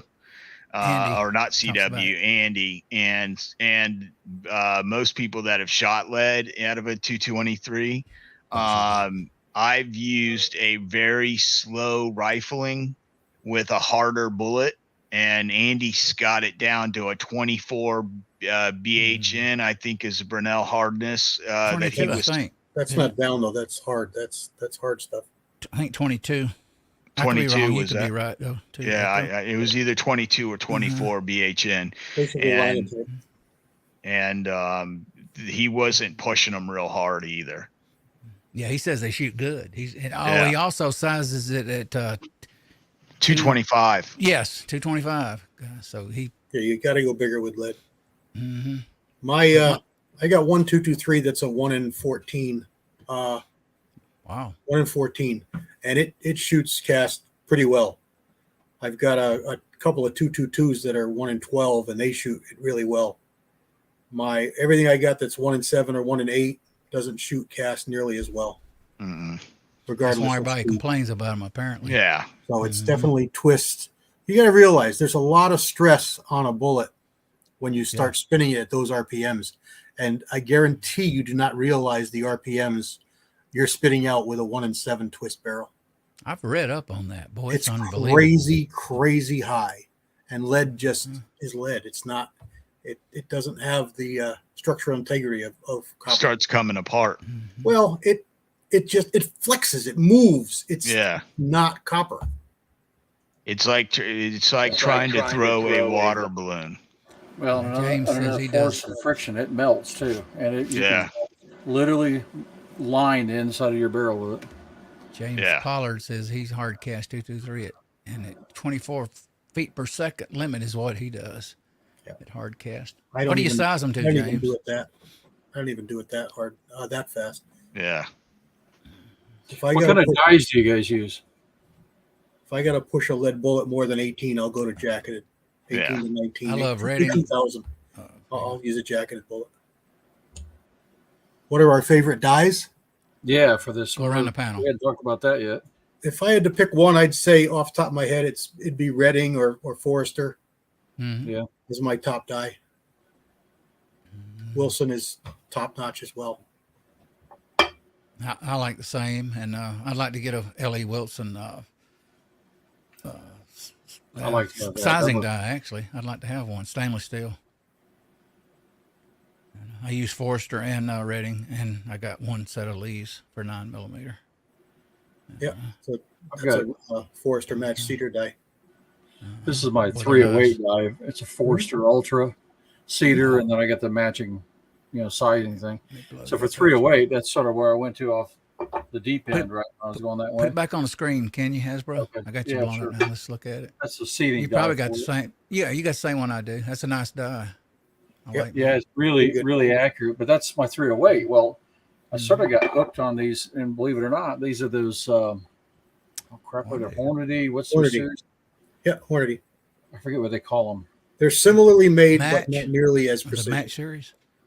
But They got these are the ones I'm getting such crazy accuracy out of my 5.56 stuff. Good. And I put this little micrometer seating adjustment thing on. Yeah. Yep. $30, $35. One thing I don't like about this, I don't know if you guys can see that. See the rust on that thing? Yeah. just surface Yeah. rust. But it's like I don't know what steel they use to that. It's not the same as the die, No, it's not. but I don't know. Anyway, that's proven to be. I use that on my 6.5 Grendel too, and they've proven to be really good. I haven't taken the jump yet for Forster for either one of those calibers. Most people like quantity dies. They don't usually say anything They're bad pretty about them good. at all. The newer generations are good. The older ones are some of the same problems Lee have, but the newer ones are better. I have the New Forster. dimension. That's what they call that thing. Yeah, new dimension. They threaded the stem where Lee leaves it smooth, Oh, but okay. it's the same collet style. But the threading makes it lock in better, so it doesn't have a problem. I have the 223 Forster Cedar Micro, and I have the 308, and I got one Redding 308 competition cedar. Yeah. I got them for most of my more accurate rifles. That makes a big difference. I Got just another really put question. one. I ended up with 2 and 243 for some reason. I must have bought it from somebody. I buy a lot of stuff, estate sales and stuff. You buy a box of stuff, you don't know what's in there. I'll give you $50 for that. I'll give you $100 for that, whatever. It's a box of stuff, you can't go through it. And that must be where I got it from. So I called up Forrester, and they were really great. Went back and forth. It took two shipments to get what I needed, but I converted one of the 243s to 6mm. Yeah. Changing the sleeve and a couple other little parts. I was remembering wrong for the sizing die. I'm using Redding, and the reason for that is this is full length resizing, but for 10, 12 years I only did neck sizing. Now I've gone back to full length sizing, but so I use Redding for that. I use Redding Type S, standard full length. I use their Type S bushing die in That's 308. exactly what I'm doing now. Yeah. Yeah, Redding You're doing are bushing? really good. They're real good polish on them. They're really good quality. CNH is another really good die maker. You can really dial in neck tension with that S pushing setup. Oh Hey, yeah, is Mac Man out there? If you're out there, Mac Man type. Let's see if you're in the side chat. Yeah, I use all. I've got a ton of Lee. absolutely, Rob. You can absolutely run powder coated bullets faster than without powder coat. And James just got his answer earlier. He sized at 22.225. That's why it does good too. He's got it going on Yeah. too. I use majority Lee dies, but all of my bullet seating dies for rifle are all Redding competition micrometer seating dies. I've got 2 308s, a 223, 300 black, 7 and 8mm Mauser. I can't remember. I got 1 or 2 more as well. Talking conventional rifling twists for a caliber, you can go faster with powder coating, and you can also go softer with your lead. I got a beautiful set of, at least I think are beautiful, Redding 30-06 Springfield dies. And the only reason they're beautiful is they haven't even been out of the box yet. I got that stupid 1903 done and restored, and I shot some factory ammo with it. And I've been so busy with other life stuff, I haven't reloaded for it. It's like I'm just chomping at the bit to do that. When did you get the Springfield? I got it just about a year ago, and I got it from a guy I work with, and his father-in-law had it and then passed on. And he had it. In fact, I got this over here. I imagine he bought it this way, but he had it in this. I don't know if you can see that or not. Sporter stock, It's yeah. a Sporter, right? But Mhm. every bit of hardware on it was original. And so all I had to do was get a couple swivels and, the barrel bands. And I found them for the right year, for the right gun. I found an original stock for it from the right armory and, the right inspector, all that stuff. That was a challenge. And so I put an old stock back on it and restored it back exactly the way it was. This is also not a firearm. This is a piece of wood. It's not a firearm.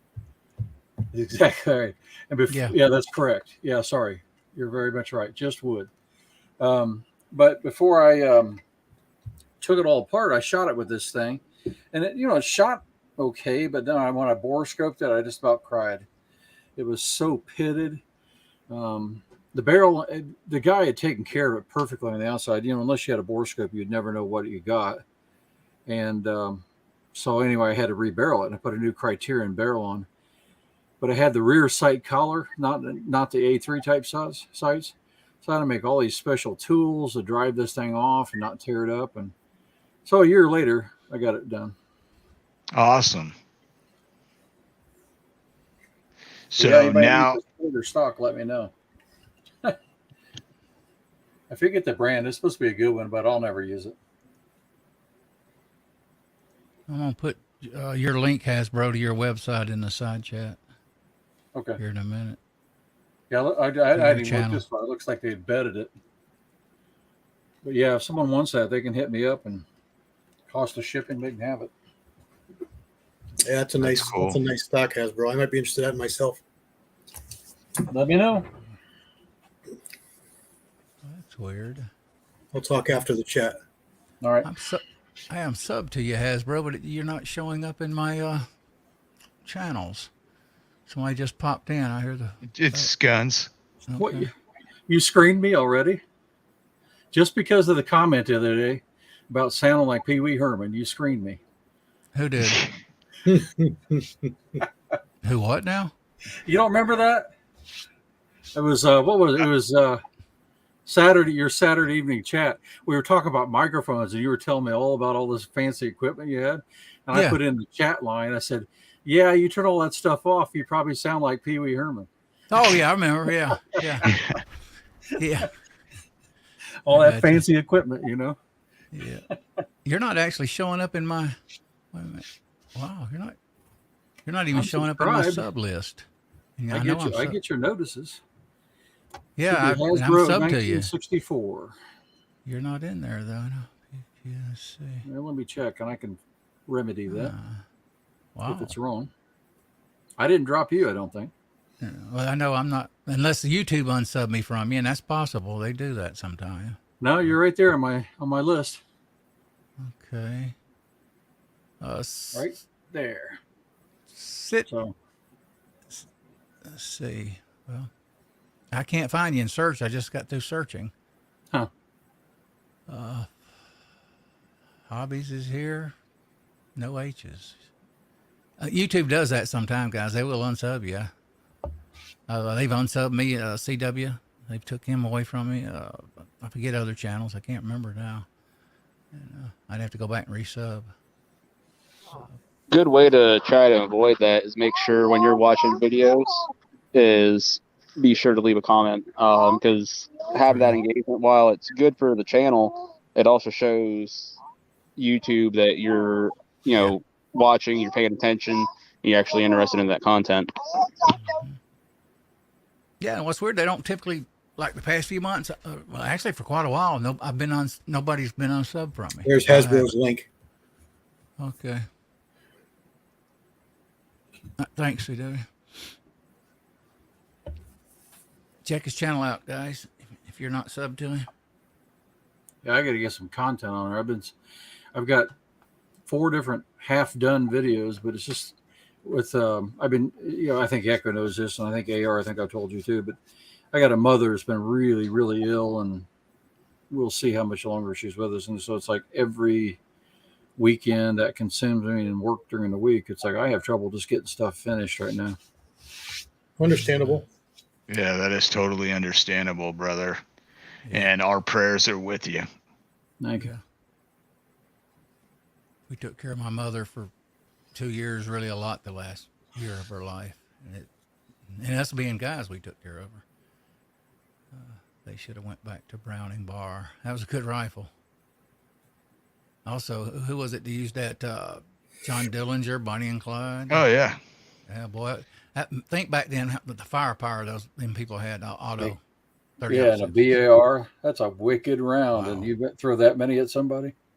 Yeah, and you if you've ever shot one, I've shot the remakes that Browning makes now that are like $4,000 and they're semi-automatic. But I've also shot a 1916 or 17 BAR, and what was cool about it was you've got semi-auto, full auto, and safety. and then you had your rate of fire. You had one that was like 600 rounds per minute, and then one that was like almost 1,000 rounds per minute, and it made all the difference in the world. Because I mean, you're firing from 20 round fixed box magazines, detachable box magazines. So when you would fire it at 600 rounds a minute, it would only take a couple squeezes on the trigger. And like at 1,000 rounds a minute, it would be like one squeeze on the trigger. And it sounded very much like a MG42 at 1,000 rounds per minute, but just a little slower. I Yeah, could I'm still imagine sub hanging to on you. to one. They only had like what 20 round mags or something like Yeah. that. Wasn't very many. 20 round magazine, a 30-06. I think you'd be shooting that in full auto. You'd be telling somebody, "Hold my beer" all the time. Yeah. James Pollard, his most accurate cast is 75 grain, 1 in 7 twist barrel, NOE mold. Interesting. Very good, James. What velocity? Probably pretty low, right? Less than 2,000. He's doing 24, I think you mentioned earlier. Really? That's Wow. I don't know. That was just a powder coated bullet, no problems. I don't think that was that one. Oh, well, he was talking. Yeah, he was talking about his 223 though. Yeah, it was just we were talking about powder. Rob was asking about velocities with powder coated bullets and such. Yeah, I've pushed them over 2,002 with yeah. a range scrap, about 12 BHN without leading. James, tell us what you're getting out of that 75 grain cast. Yeah, if he gets 2,400 in a cast bullet, we're all going to start into "We're Not Worthy" from Wayne's World. I know. Well, he said he cast at .225, so it had to be AR-15 Yeah. earlier. So yeah. When you shoot cast bullets, when you size cast bullets, you need to size them larger than you would a jacketed bullet of the same. Yeah. And it's not necessarily 1,000s. I go a couple thousands on a few of my calibers. Mm-hmm. It all depends on the gun. You know, revolvers are looked at different, and bore diameters are what you got to look at, and then you got to go up from there. Yeah, I knew the one. I just surprised out because his Brunel harness has to be pretty good, I would think, when James loads. Because Andy, the only way he gets to shoot good was a really hard cast to an AR. 2,000-ish, he said, 3/8 of an inch group at 50. That's pretty Okay. good. Yeah. Can't beat that for a cast bullet. Yep, let's move right along.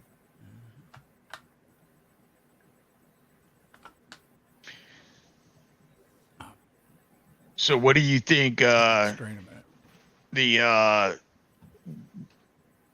the about the M5, guys? What do you think? You think that rifle is going to burn some barrels or what?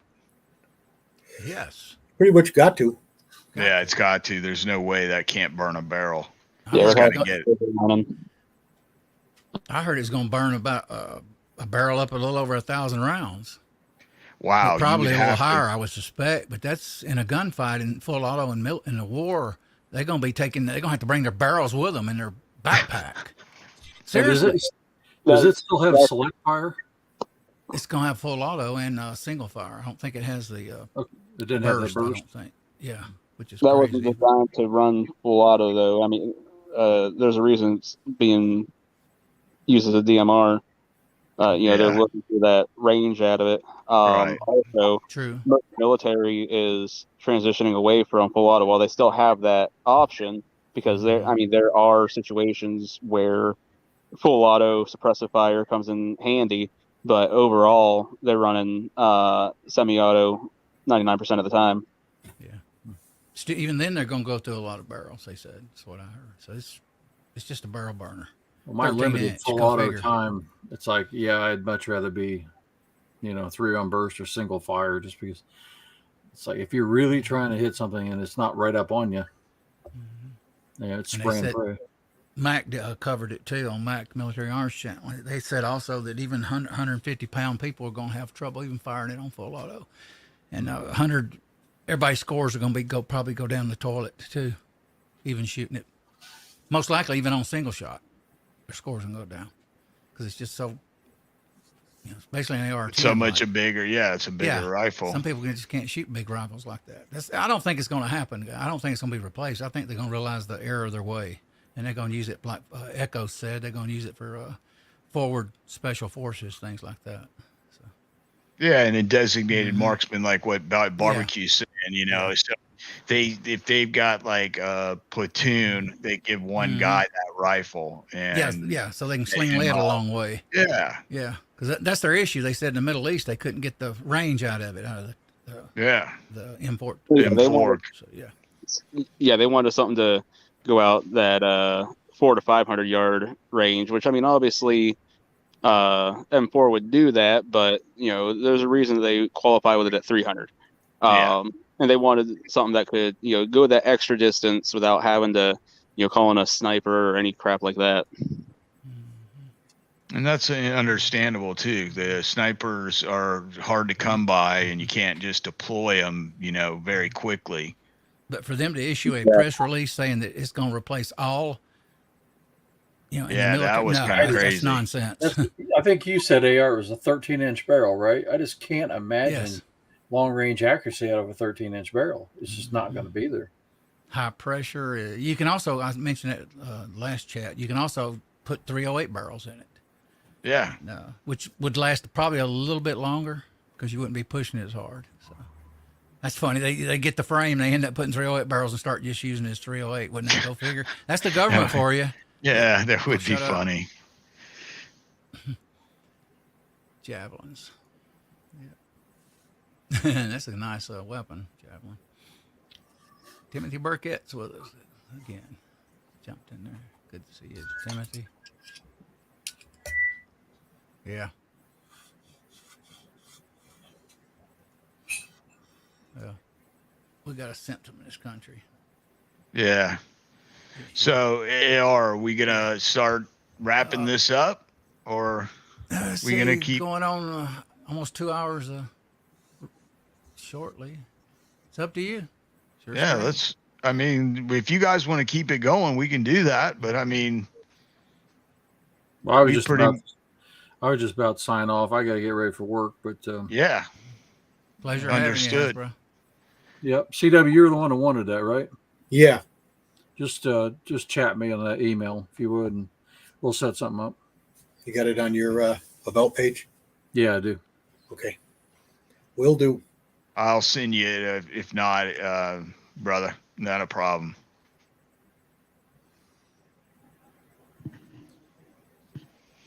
But yeah, I appreciate everybody coming out tonight. AR, are you gonna take this off? Yeah, I'll just start at the bottom. Let me call a few people out, then we'll go through the sign out. New York Outcast is with us. Hippie, Timothy Burkett, Critter 9A, G23. Good to see you, G. Who else? Hobbies Hobo. New York Outcast I called. Who else? Let's see. James Pollard, CW in a panel. Lead Bullet Junkie. James, Uncle John. Hey, Uncle John. How you doing? Vanessa Kitty. I think I called Hippa. Good to see you, Hippa. Quest for the Perfect Load is with us. Dale Pogue was with us. Good to see you, Dale. Ram 4x4. Ram's always with us most of the time, unless he's really busy. Good to see you, Ram. Tactical FUD. M. Gabriel. You had a good mix here of people. Mark Thomas was with us. Good to see you, Mark. That's a kitty. Echo over here in the box. The Hollywood Square. Just kidding, guys. Mario Mosin Battlebean was with us earlier. Good to see you, Mario. Drop in more. Yes. Lead Bullet Junkie, New York Outcast. G Webbs was with us earlier. Good to see you, G Webbs. He participated. That's good. MSB 9021 was with us again. Good to see you, MS. I'm just going to call you MSB. Make it faster. Tactical FUD. Vanessa Kitty, New York. Let me see. Roll call 219 was with us earlier. Yes. Bernie Sanchez. Good to see you, Bernie. D-Dub D37 was with us. Good to see you, D-Dub. Appreciate you dropping in. Let's see. I think I got all. No, I remember this name. Chris Winsett was with us. Good to see you, Chris. We appreciate every time you come in, man. All you guys. Jer Bear Tactical jumped in there for a while. How you doing, Jer Bear, if you're still listening? Some of these guys just listen. Yeah. You know, after they type in HIPAA, Bernie, Lead Bullet Junkie. Bending Ballistics was with us. How you doing, Bending? Critter 9A. I just usually call him Critter. Who else here? Hang on, guys. Tactical Fun. Michael Hurtnick was with us. How you doing, Michael? Hope you're doing good today. Gee Wells. Andy79Z28 went to bed. That's it. We can roll around the block and see what you're doing, and then I'll turn it over to you, Echo. Then, you know. Yeah, whatever, brother. You got it, man. However you want to do it. We'll keep it going the way we always do. Just all right. You go ahead and talk and pass it around. All right. Thank you, everybody, for coming out tonight and spending some time with us talking about reloading the 223-556. Appreciate each and every one of you. I'm going to be continuing this show on. This Friday will be the last day and possibly the last day in this shop in St. Pete. So it'll be either this week or next week will be the last day, Friday, and for this shop, and then it'll be moved. So make sure you tune in and keep an eye out what's going on and what's transversing. And where am I going now? To barbecue? Go to CW. Uncle John's here. I don't know if I missed him. Oh, hey, Uncle John. Uncle John. Can't miss Uncle John. Lasco and Andy jumped in too. Okay. In here. Barbecue might be taking care of family. CW, brother, what's going on? Not a lot. I really got to do some smelting. I haven't been doing a lot of casting because I don't have a lot of range scrap, alloy, ingotized. So I really got to do some smelting. I've got plenty of scrap. I just got to make ingots out of it. So that's probably my biggest next thing going on. I've been loading some ladders of a couple different calibers, so I'm going to try and get to the range. Supposed to have some good weather here, so maybe I'll get that done. We'll see. Awesome. Yeah, you missed your match today, right? Weather? Yeah, we had a first 900 match. I shoot a lot of bullseye competition, and we had our first summer league tonight that was rained out. We high winds, thunder, lightning. That to me is the hardest of all shooting disciplines right there. I love it, but it's hard. Yeah, it's the foundation. You got that licked, you got it. You got everything else done. MCK jumped in. Good to see you, MCK. Hey, brother. Hey, Mark. Yeah, and glad to have you, CW.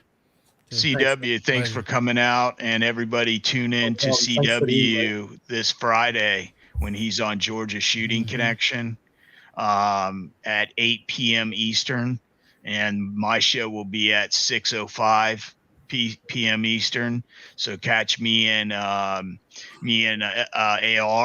at Friday, and look out for AR on Thursday this week, and barbecue almost nightly and sometimes daily gun show. Make sure you tune in for him, and if you're there, barbecue, say something. Oh, okay. Go ahead and plug for you, brother. Man. I was plugging for you. It's your time. I appreciate it. Yeah, you said should you go to barbecue and Echo, sorry, AR. AR was like, "Oh, go to CW," so I just sat there quiet. And I don't know if barbecue. I'm like, well, they said to go to CW. That's why I'm sitting here quiet. But no, I appreciate it. It's always a good time. Sorry that I was kind of in and out. It's okay. Single dad stuff. You got to do what you got to do. But yeah, I'd like to say I got stuff coming up for the channel other than the chats, but life's been so darn busy. hopefully start making some more content. But we'll see. And Echo, something to possibly talk about after the move. Be interesting to hear how you set up the new shop. If you set it up pretty much the same way you have it, or if you decide, hey, you know what, this is how I had it before, but I think I can improve my efficiency or something like that by setting it up in another way. So maybe something to think about. Yeah. Yeah, good idea. That is a great idea. I will definitely do that and let you know what's going on and let everybody know what's going on. Yeah, that wasn't a just slight feel- barbecue. That was because I was trying to OCD keep it in order around the block. That's what I figured too, because I was like, well, I'm next on the list. So, yeah, no, didn't think it was a slight at all. Okay, just letting you know. I just hope Echo doesn't go with the strobe lights and disco ball. I didn't figure out why he just went down to the bottom all of a sudden, so I corrected it. It'll be 1970s here all over again. I'll have bell bottoms on, and I'll be reloading to a disco ball. You go, huh. Yeah, that's right. What you got, Hasbro? Just put this up here. I'm working on the lower for that 300 hammer. It's 80% that's finally done. So working on coating it and getting it ready to go. I'll probably shoot that gun on another lower just to get it going. But that's one thing. And then I really hope to get on that Springfield and all. Life settles down a little bit. I got to get something done soon. So. Great Yeah, having you sounds on. like a plan. Appreciate it, brother, for you coming on and entertaining with us. Yeah, thanks for having me on. I enjoy this with you guys. Yes, sir. All right, guys, it's been a fun evening. I've enjoyed it. We've had quite a few on here. Check me out Thursday night, 8:30. I'll be doing 223, 5.56 with the competition shell holders on the Redding T7 for us with the instant indicator. I'm going to go ahead and cover it anyway, even though it's been covered quite a bit on the internet. But Okay. it's something different. And I'm going to do it Yeah. more close up, hopefully. I'll get it close up for you guys. But we appreciate you being here, guys. Have a good evening. And take care, and God bless. That all. God bless everyone. God bless.